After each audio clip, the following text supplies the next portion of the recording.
ಅಂತಂದ್ರೆ ಕರ್ನಾಟಕದಲ್ಲಿ ನಮಗೆ ಒಂದು ಬರಗಾಲದ ಪರಿಸ್ಥಿತಿ, ಬರಗಾಲದ ಛಾಯೆ ಇರ್ತಕ್ಕಂಥದ್ದು ಇಡೀ ಜಗತ್ತಿಗೆ ಗೊತ್ತಾಗ್ತಾ ಇದೆ. ಇಂಥ ಪರಿಸ್ಥಿತಿಯಲ್ಲಿ ನಮ್ಮ ಕರ್ನಾಟಕ ರಾಜ್ಯದಲ್ಲಿ ಇರ್ತಕ್ಕಂಥ ಇದಕ್ಕೆ ಜಲಸಂಪನ್ಮೂಲ ಇಲಾಖೆ ಇರ್ಬೋದು, ಇದಕ್ಕೆ ಸಂಬಂಧಪಟ್ಟಂಥ ಅಧಿಕಾರಿಗಳಿರ್ಬೋದು, ಇದಕ್ಕೆ ಸಂಬಂಧಪಟ್ಟಂಥ ಮಂತ್ರಿ ಇರ್ಬೋದು, ಇವರು ಮುನ್ನೆಚ್ಚರಿಕೆಯನ್ನ ಅಥವಾ ಮುಂದಾಲೋಚನೆಯನ್ನ ಮಾಡದೆ ಆ ಮಂಡಳಿಯ ಗಮನ ಸೆಳೆಯುವಂಥ ಸರಿಯಾದ ಅಂಕಿಅಂಶವನ್ನ ನೀಡಲಿಕ್ಕೆ ವಿಫಲರಾಗಿದ್ದಾರೆ ಅಂತೇಳಿ ಮೇಲ್ನೋಟಕ್ಕೆ ಸಾಬೀತಾಗಿರೋದ್ರಿಂದ ಇಂಥ ಅಧಿಕಾರಿಗಳಿಗೆ ಮತ್ತೆ ಇಂಥ ಜನಪ್ರತಿನಿಧಿಗಳಿಗೆ ಇವತ್ತು ನಾವು ಮನವರಿಕೆ ಮಾಡಿಕೊಡ್ಬೇಕು ಅಂತಂದ್ರೆ ಅವ್ರಿಗೆ ಸರಿಯಾದ ತಿಳುವಳಿಕೆ ಕೊರತೆ ಇರೋದ್ರಿಂದ ಇವತ್ತು ರೈತ ಪರ ಹೋರಾಟಗಾರರು, ಕನ್ನಡ ಪರ ಸಂಘಟನೆಯವರು ಇವತ್ತು ಅವ್ರಿಗೆ ಒಂದು ಶಿಕ್ಷಣವನ್ನ ಕೊಡಬೇಕಾ ಅಂತಕ್ಕಂಥ ಪ್ರಶ್ನೆ ನಮ್ಮಲ್ಲಿ ಕಾಡ್ತಾ ಇದೆ.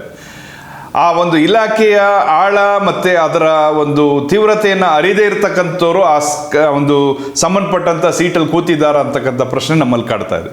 ಹಾಗಾಗಿ ಇಂಥ ವ್ಯಕ್ತಿಗಳಿಗೆ ಒಂದು ತಿಳುವಳಿಕೆಯನ್ನು ಕೊಡಬೇಕಾಗಿರ್ತಕ್ಕಂಥ ರಾಜ್ಯ ಸರ್ಕಾರ ಮತ್ತೆ ಈಗ ಮುಖ್ಯ ಕಾರ್ಯದರ್ಶಿಗಳೇನಿದ್ದಾರೆ ಅಥವಾ ಮುಖ್ಯಮಂತ್ರಿಗಳೇನಿದ್ದಾರೆ, ಇವರು ಇನ್ನೂ ಎಲ್ಲೋ ರಾಜಕೀಯ ಒಂದು ತಮ್ಮ ಖಾತೆ ಹಂಚಿಕೆಯಲ್ಲೇ ಸಮಯನ ವ್ಯರ್ಥ ಮಾಡ್ತಾ ಇರ್ತಕ್ಕಂಥದ್ದು ಅಥವಾ ಈ ರೀತಿಯ ಎಲ್ಲೋ ಒಂದು ಕಡೆ ಮುಂದಾಲೋಚನೆ ಇರಬೇಕಾಗಿರ್ತಕ್ಕಂಥವ್ರು ಆ ಆಲೋಚನೆ ಕಡೆ ಗಮನ ಕೊಡದೆ ಎಲ್ಲೋ ಸಮಯ ವ್ಯರ್ಥ ಮಾಡಿದ್ದಾರೆ ಅಂತಕ್ಕಂಥದ್ದನ್ನ ನಾವು ಇವತ್ತೆಲ್ಲರೂ ಸಹ ತೀವ್ರವಾಗಿ ಖಂಡಿಸಬೇಕಾಗಿದೆ. ಹಾಗಾಗಿ ಇಂಥವ್ರಿಗೆ ಒಂದು ಪಾಠವನ್ನು ಹೇಳ್ಕೊಡುವಂಥ ಕೆಲಸವನ್ನ ನಾವು ನಾಡಿನ ಕನ್ನಡ ಪರ ಸಂಘಟನೆಗಳು, ರೈತ ಸಂಘಟನೆಯವರು ಅಥವಾ ಈ ಬಗ್ಗೆ ತಿಳುವಳಿಕೆ ಇರ್ತಕ್ಕಂಥವ್ರು ಇವತ್ತು ನಾವು ಅವರನ್ನ ಒಂದು ತಿಳುವಳಿಕೆ ಕೊಡಲಿಕ್ಕೆ, ಒಂದು ಪಾಠವನ್ನ ಮಾಡಲಿಕ್ಕೆ ನೀವು ಬನ್ನಿ, ನಾವು ಬೇಕಾದ್ರೆ ನಿಮಗೆ ಮನವರಿಕೆ ಮಾಡಿಕೊಡ್ತೀವಿ, ತಿಳುವಳಿಕೆ ಹೇಳ್ತೀವಿ ಅಂತಕ್ಕಂಥ ಒಂದು ಅಭಿಯಾನವನ್ನ ಶುರು ಮಾಡಬೇಕಾ ಅಂತ ಹೇಳಿ ಇವತ್ತು ನಾವು ನಾಡಿನ ಮಂತ್ರಿಗಳಿಗೆ ಪ್ರಶ್ನೆ ಹಾಕಬೇಕಾಗಿದೆ. ಅದೇ ಇವಾಗೆಲ್ಲ ಒಂದ್ ಕಡೆ ಕೂತು ನೀವು ಈ ತರ ತಿಳುವಳಿಕೆ ಹೇಳ್ತೀನಿ ಅಂದ್ರೆ ಆಗಲ್ಲ. ಅದಕ್ಕೆ ಯಾವ ರೀತಿ ಅಂದ್ರೆ ಅವ್ರ ಮನೆಗಳ ಮುಂದೆನ ಅಥವಾ ಅವ್ರ ಕಚೇರಿಗಳ ಮುಂದೆನ ಮಾಡ್ತೀರಾ ಅಂತ? ಈಗ ಸಾರ್ವಜನಿಕವಾಗಿ ನಾವು ರಸ್ತೆ ತಡೆಯನ್ನ ಮಾಡಿದಾಗ ನಮ್ಮ ಜನರಿಗೆ ನಮಗೆ ಹೊರೆ ಆಗುತ್ತೆ, ಅಥವಾ ನಮ್ಮ ಜನರಿಗೆ ನಾವು ತೊಂದರೆ ಕೊಟ್ಕೊಂಡಂಗಾಗುತ್ತೆ. ಅಥವಾ ಒಂದು ನಗರ ಭಾಗದಲ್ಲಿ ಎಲ್ಲಾದ್ರೂ ಒಂದು ಕಡೆ ಇದ್ರ ಬಗ್ಗೆ ಪ್ರತಿಭಟನೆಯನ್ನ ತೀವ್ರತೆಯನ್ನ ಮಾಡ್ಲಿಕ್ಕೆ ಹೋದಾಗ ಅಥವಾ ಗಮನ ಸೆಳೆಯುವಂತ ಕೆಲಸ ಮಾಡಿದಾಗ ಇವತ್ತು ಬೆಂಗಳೂರಿನಲ್ಲಿರ್ತಕ್ಕಂಥ ಒಂದು ವಾಹನ ದಟ್ಟಣೆ ಇರ್ಬೋದು, ಜನರಿಗೆ ಒಂದು ಸಮಯದ ಅಭಾವ ಇರ್ಬೋದು, ಅದಕ್ಕಾಗಿ ಸಾರ್ವಜನಿಕರ ತೊಂದರೆ ಉಂಟು ಮಾಡ್ತಕ್ಕಂಥ ಕೆಲಸವನ್ನ ನಾವು ಮಾಡುವಂಥದ್ದು, ನಾವು ಜನರ ಕೋಪಕ್ಕೆ ತುತ್ತಾಗ್ತೇವೆ.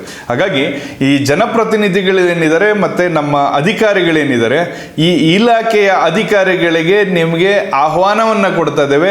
ನಮ್ಮ ಕಚೇರಿ ಇದೆ, ಇಲ್ಲ ಅಂತಂದ್ರೆ ನೀವು ದಯಮಾಡಿ ನಿಮ್ಮ ನಂಬರ್ಗಳನ್ನ ತೆಗೆದುಕೊಂಡು ನಿಮ್ಮನ್ನು ಸಂಪರ್ಕ ಮಾಡ್ತಕ್ಕಂಥದ್ದು, ನಿಮ್ಮ ಇಲಾಖೆಗೆ ಬಂದು ಕಚೇರಿಗೆ ಬಂದು ನಿಮಗೆ ಅದು ಯಾವ ರೀತಿ ನೀವು ಪ್ರತಿಕ್ರಿಯೆ ಕೊಟ್ಟಿದ್ದೀರಿ ಕೊಟ್ಟಿಲ್ಲ ಅಂತಕ್ಕಂಥ ಮಾಹಿತಿನ ಸಂಗ್ರಹಿಸಿಕೊಂಡು ನಿಮಗೆ ತರಬೇತಿ ಕೊಡಬೇಕಾ ನಾವು ಅಂತಕ್ಕಂಥ ಒಂದು ಚಳವಳಿಯನ್ನ ಮಾಡಬೇಕಾಗಿದೆ. ಹಾಗಾಗಿ ತಿಳುವಳಿಕೆಯ ಕೊರತೆ ಇರತಕ್ಕಂಥ, ತಿಳುವಳಿಕೆ ಇಲ್ಲದೆ ಇರತಕ್ಕಂಥ ಅಧಿಕಾರಿಗಳು ಕೂತಿದ್ರೆ ನೀವು ಈ ಒಂದು ನಿಯಂತ್ರಣ ಮಂಡಳಿಗೆ ಯಾವ ರೀತಿ ಮಾಹಿತಿಯನ್ನ ಕೊಡಬೇಕಾಗಿತ್ತು ಅಥವಾ ನೀವು ಯಾವ ರೀತಿ ಕಾರ್ಯಪ್ರವೃತ್ತರಾಗಬೇಕು ಅಂತ ಒಂದು ಕಾರ್ಯಾಗಾರವನ್ನ ಮಾಡಲಿಕ್ಕೆ ನಾವು ಸಂಪನ್ಮೂಲ ವ್ಯಕ್ತಿಗಳಿಂದ ಬೇಕಾದ್ರೆ ನಿಮ್ಮ ಕಚೇರಿಗೆ ಬಂದು ತರಬೇತಿಯನ್ನು ಕೊಡಬೇಕಾ ಅಂತಕ್ಕಂಥ ಒಂದು ಪ್ರಶ್ನೆಯನ್ನ ಇವತ್ತು ಹಾಕುವ ಮುಖಾಂತರ ನಿಮಗೆ ಈ ಒಂದು ನಮ್ಮ ಒತ್ತಾಯದ ಕೂಗನ್ನ ನಿಮಗೆ ಮನವರಿಕೆ ಮಾಡ್ತಾ ಇದ್ದೇವೆ.